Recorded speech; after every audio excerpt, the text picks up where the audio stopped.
dans votre Ceux qui disent le contraire, je vois des collègues, le professeur Maurice Timchouin, le professeur Jean Cavin Abba Oyono, je les invite à un débat public direct sur la question. Ah, vous lancez un défi à certains de vos à collègues. la contradiction des OPJ. D'accord. Le message m'est parvenu. En tout cas, j'ai eu moi-même l'occasion de l'écouter, de le voir. Et en réponse à cette invitation, je suis au regret de dire à mon collègue que deux objections m'amènent, n'est-ce pas, à décliner cette invitation. Et aujourd'hui, nous assistons à une hystérie collective. Camto le matin, Camto le soir, Camto l'après-midi. Mais c'est pas possible. Camto n'est pas une création ex nihilo. C'est quand même l'enfant d'un père et d'une femme. Mais quelle est cette manière de divertir le peuple alors qu'il est confronté à des situations plus graves, à des débats plus pertinents? S'agissant de la candidature du professeur Maurice Kamto, dont vous savez l'amour scientifique que j'ai pour lui, il se passe que dans le principe, il faut partir du principe. C'est-à-dire lorsque un candidat ne va pas aux élections, c'est-à-dire lorsqu'il n'a pas d'élu, en principe, c'est-à-dire qu'en principe, il ne peut pas porter et poser sa candidature. C'est dangereux. Vous parlez à un type qui a de l'expérience. Vous parlez à un type qui a vécu. Vous parlez à un type qui peut être considéré comme un spécialiste du Rwanda. J'ai été au tribunal pénal international où nous jugeons les affaires du Rwanda. Ça s'apparente, les discours là que j'entends, s'apparente au discours de Mille Collines.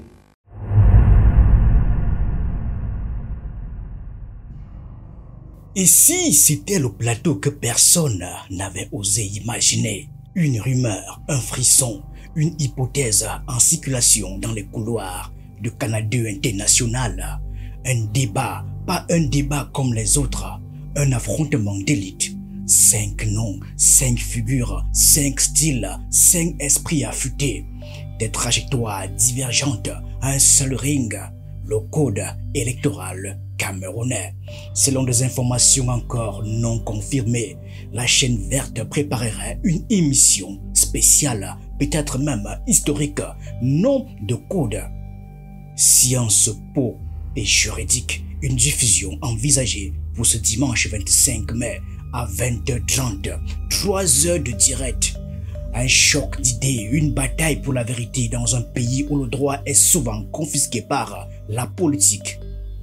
Le thème, le code électoral à la portée de tous, un titre technique qui cache un champ de mine, le mandat impératif, la candidature de Maurice Kamto, la légitimité démocratique, un animateur rompu aux tensions, Rodrigue Donguet, et en toile de fond, la présidentielle de 2025, le silence du pouvoir, la confusion dans les partis et l'urgence de comprendre ce qui se joue. C'est une bataille narrative. Chacun viendra avec ses armes, son lexique, son camp, mais surtout son objectif.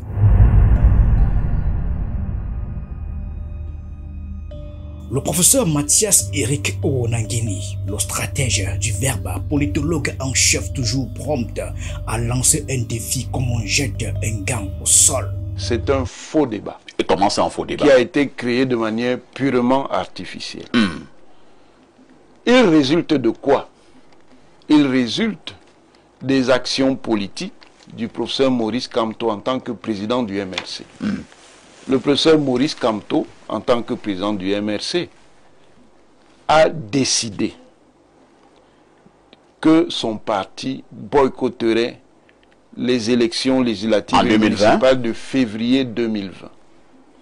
Et lui-même a dit à l'occasion de cette décision qu'il savait que cela ferait que son parti ne pourrait pas présenter un candidat à l'élection présidentielle. Parce que le professeur Maurice Kamto est un éminent constitutionnaliste. Ce débat, il est artificiel. Pourquoi? Il est artificiel parce qu'on essaye de créer un conflit entre l'article 15 alinéa 3 de la Constitution sur la nullité du mandat impératif et l'article 121 du Code électoral qui concerne les conditions d'éligibilité à l'élection présidentielle. En faisant croire ce qui est faux, que l'article 121 du Code électoral viole la Constitution.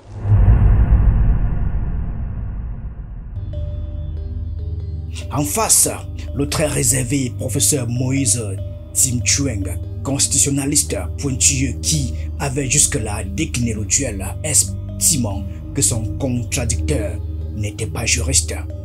Alors la première objection concerne l'autorité scientifique du collègue à débattre avec moi sur une problématique éminemment juridique. Alors pourquoi est-ce que je le dis? C'est que à partir seulement de ce que j'ai entendu le collègue dire ou écrire, alors je doute si effectivement il a un jour lu un ouvrage de droit. Et pour n'est-ce pas, pour davantage me faire comprendre, je vais citer simplement deux déclarations extrêmement graves, n'est-ce pas, que le collègue a tenues et sur lesquelles, n'est-ce pas, mes étudiants de première, deuxième année m'interrogent, n'est-ce pas, sur la qualité des enseignements qu'ils auraient reçus. Parce qu'en fait, les déclarations du collègue font douter sérieusement toute personne qui un jour a étudié le droit. Et que cela vienne d'un professeur, n'est-ce pas, c'est assez embêtant. Et de là à prétendre pouvoir discuter avec moi, vous comprenez que c'est une objection extrêmement sérieuse. Mais les lignes pourraient bouger. Canal 2 prépare, Canal 2 insiste, Canal 2 consulte. Et si ce débat avait bien lieu? Et si les arguments remplaçaient enfin les tweets, les invectives et les longues tribunes académiques en solitaire? Autour de la table, selon les indiscrétions, Jean de Dieu Momo, avocat, homme politique, habitué des joutes enflammées. Maître de parler de la base. Qu'est-ce que c'est que la politique du croque-mort? Nous allons... La politique qui vit du sang des cadavres. Nous revenons... La politique qui vit de la pauvreté. Nous la politique qui vit, n'est-ce pas, en attisant la pauvreté de la population qui n'existe pas, en l'exagérant pour la conquête des suffrages. Louison Issomba, professeur de droit public, modéré, mais redoutable. Le contexte camerounais fait de sorte que le législateur est allé au promontoire et a mis un certain nombre de dispositions pour ne pas compromettre la candidature de tous ceux-là qui veulent aller à la tête justement de la magistrature suprême. Et c'est en cela que intervient l'article 121 du Code électoral, qui dit, pour être candidat à l'élection présidentielle, il faut être investi par un parti politique, représenté au Parlement, au conseil régionaux, au conseil municipaux, ainsi de suite. Jean-Calvin Abba Oyono, intellectuel rigoureux, que Onanguine lui-même avait défié et qui n'a pas encore répondu. Puisque vous insistez que je réponde à la question, parce que j'avais dit que je ne vais pas m'exprimer sur cette question, il y a mieux à faire, une gouvernance mortifère, voilà un thème très important. Une opposition muselée par le pouvoir, voilà un thème important. Je vais répondre à cette problématique. La question de savoir, je résume, ou alors je reformule, si Maurice Kamto, pollinisateur, argue de parti politique représenté à l'Assemblée nationale, ça suppose qu'il y en a qui ne sont pas représentés. 5 esprits, un seul code électoral. Mais cette émission, si elle a lieu, sera bien plus qu'un simple débat. Elle incarne un tournant, une exception, une chance rare. Car dans un Cameroun électoralement verrouillé depuis des décennies, la connaissance des règles du jeu reste le privilège d'une élite restreinte. Le code électoral, pour beaucoup, c'est un labyrinthe de chiffres, d'articles obscurs, de pièges cachés. Alors que Paul Biya, 92 ans, s'apprête peut-être à briguer un nouveau mandat après 43 ans de règne, l'heure n'est plus au flot. La jeunesse, les électeurs, les militants ont besoin de comprendre qui peut être candidat, qui peut être investi, comprendre ce qu'est un mandat impératif, comprendre les manœuvres, les failles, les ruses et ce qu'il faut changer. Ce débat, s'il se confirme, pourrait être l'un des rares moments où les lumières de l'intelligence viendraient éclairer les zones d'ombre du pouvoir. Dans la Constitution de la République du Cameroun, il y a un article qui s'applique de manière spécifique à l'élection présidentielle. C'est l'article 6, alinéa 6, qui dit ceci. Le régime de l'élection présidentielle est fixé par la loi. Ça veut dire que cet article fait ce qu'on appelle une habilitation législative. Et c'est de là que procède la légitimité du code électoral qui est la loi en matière électorale. Et cette disposition de l'article 6, alinéa 6, vous en conviendrez, est plus précise sur l'organisation de l'élection présidentielle que l'article 15, alinéa 3 qu'on veut évoquer, qui lui concerne le mandat représentatif. Mais quand on dit que le mandat impératif est nul, c'est seulement pour protéger le député élu de la nation dans l'exercice de son mandat. Ça n'a rien à voir avec l'organisation de l'élection. Il y a en droit un principe. Lex specialist, non dérogat legi generali, qu'on appelle également generalia specialibus non derogant. Ça veut dire que quand il y a deux lois qui sont censées être en conflit, la loi qui s'applique, c'est la loi qui est spécifique. Si vous prenez donc la question de l'organisation des élections, et particulièrement de l'élection présidentielle, la disposition constitutionnelle la plus précise, et c'est clair, il n'y a pas de discussion là possible, c'est l'article 6, alinéa 6 de la Constitution, qui parle directement du régime de l'élection présidentielle et habilite la loi à organiser l'élection présidentielle. Vous ne pouvez donc pas laisser cet article 6, alinéa 6, et aller chercher l'article 15, alinéa 3, parce que vous voulez faire une manipulation. Mais attention, avec 5 cerveaux de cette trempe réunis sur un même plateau, l'équilibre est fragile. Les égos sont puissants, les rancunes sont anciennes, les alliances sont mouvantes. Et le téléspectateur, lui, n'attend qu'une seule chose, que la vérité se batte à armes égales. Alors, rendez-vous ou pas, le 25 mai sera-t-il le théâtre d'un moment rare ou une occasion des plus manquées? L'histoire est en marche et le Cameroun, ce soir-là, pourrait bien changer de visage si, et seulement si, les esprits brillants osent s'affronter. Mais le collègue a pu affirmer que la loi électorale peut allègrement contrarier la Constitution. Et il l'a dit en invoquant d'ailleurs au passage un adage latin, un peu comme pour impressionner, n'est-ce pas, les lecteurs, l'adage lex specialia generalibus derogant. Or, c'est en première année, n'est-ce pas, des études en droit, que les techniques, n'est-ce pas, de résolution des conflits de loi sont étudiées et où l'on enseigne que la maxime lex specialia generalibus derogant, n'est-ce pas, n'est sollicitée que pour départager des textes de même valeur. De même valeur. Ça veut dire qu'on peut le convoquer pour départager 2 décisions, pour départager 2 arrêtés, pour départager 2 décrets, pour départager 2 lois, pour départager 2 accords internationaux ou bien 2 textes communautaires, ainsi de suite. Or, mais cet adage ne peut pas être convoqué pour résoudre le rapport de force entre la Constitution et la loi. Mais parce que la Constitution se situe à une distance importante de la loi. Mais puisqu'entre les deux, il y a les accords et traités internationaux, auxquels d'ailleurs on assimile aussi le droit communautaire, notamment dans les contextes africains. Or, c'est la Constitution qui confère à la loi son existence, sa force, et définit son cahier de charge.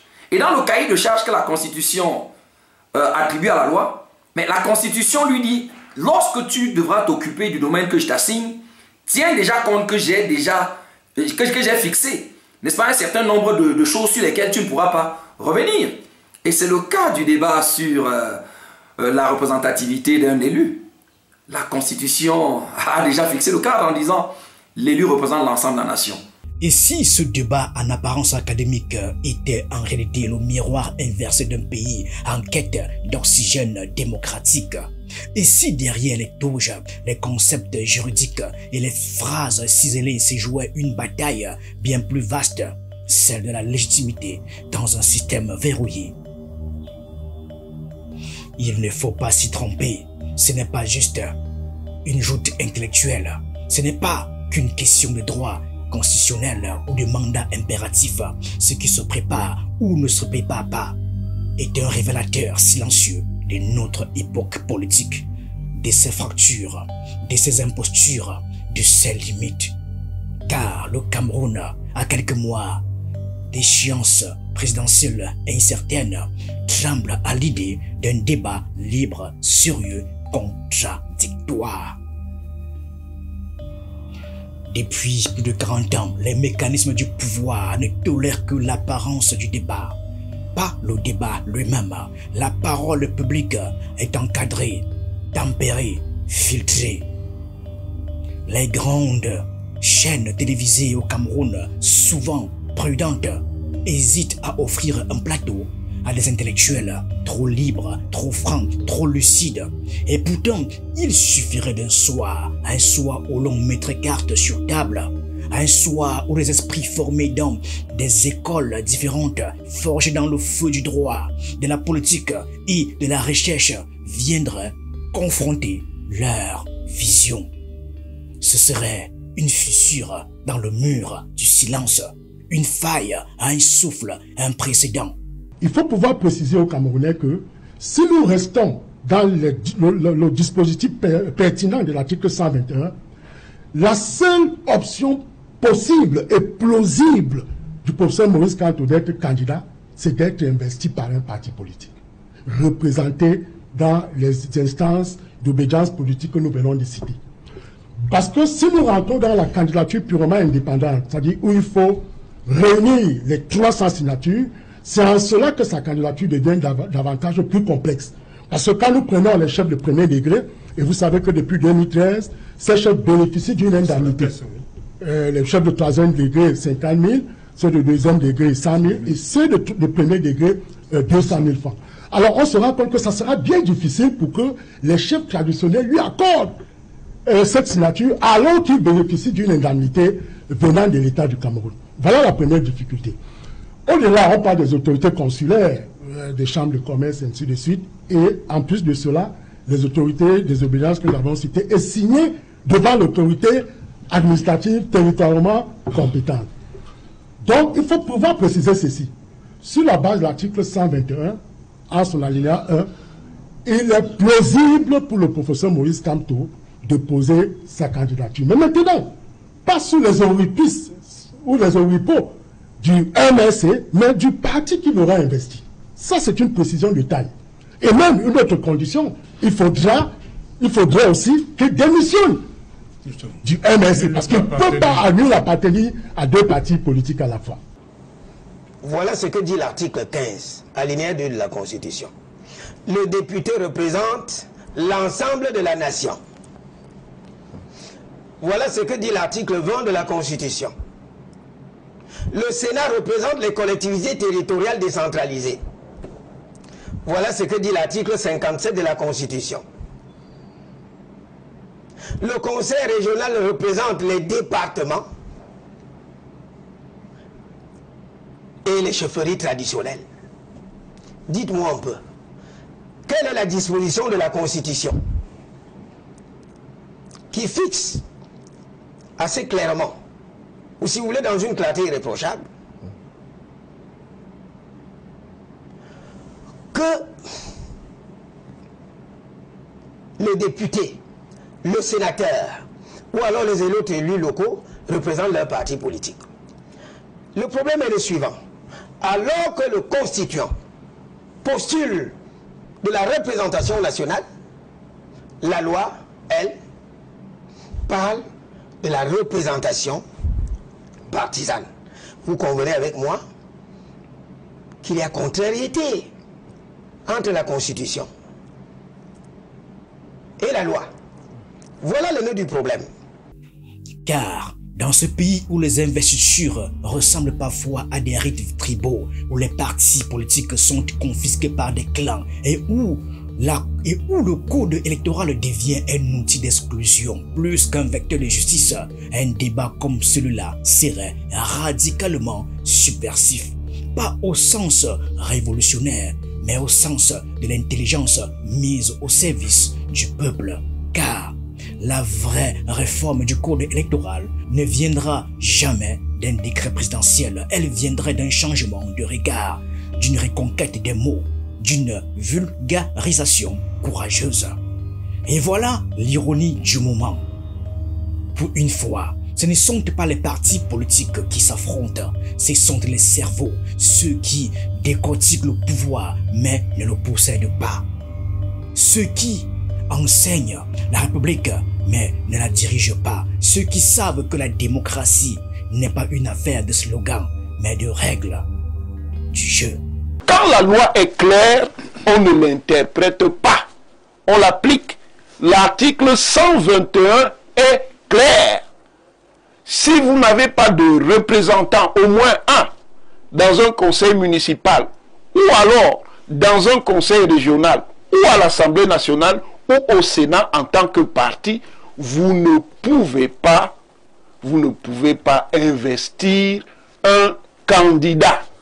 Voilà pourquoi les manipulateurs essayent de gloser sur la représentation, en faisant croire que quand on dit représentation, ça ne veut pas dire que celui qui est bénéficiaire du mandat est au préalable passé par l'élection. Monsieur Haïssi, soyons sérieux. Dans un code électoral, de quel type de représentation peut-on parler? Ce n'est pas la représentation commerciale, ce n'est pas la représentation judiciaire, ce n'est pas la représentation diplomatique, c'est la représentation politique. Et le mécanisme principal, sauf exception, de la représentation politique qui est ainsi exprimée, c'est le mécanisme électif. La seule exception, ce sont les sénateurs nommés. Dans aucun système juridique au monde, n'est-ce pas, il n'est permis à la loi de contrarier la Constitution.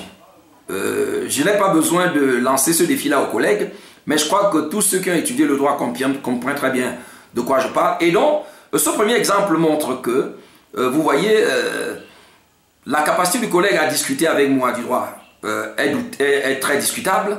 Si déjà, n'est-ce pas, un principe majeur comme celui-là, n'est-ce pas, le principe de la hiérarchie des normes juridiques et l'impossibilité pour la loi de contrarier la Constitution, n'est-ce pas, peut être allègrement bafoué par le collègue.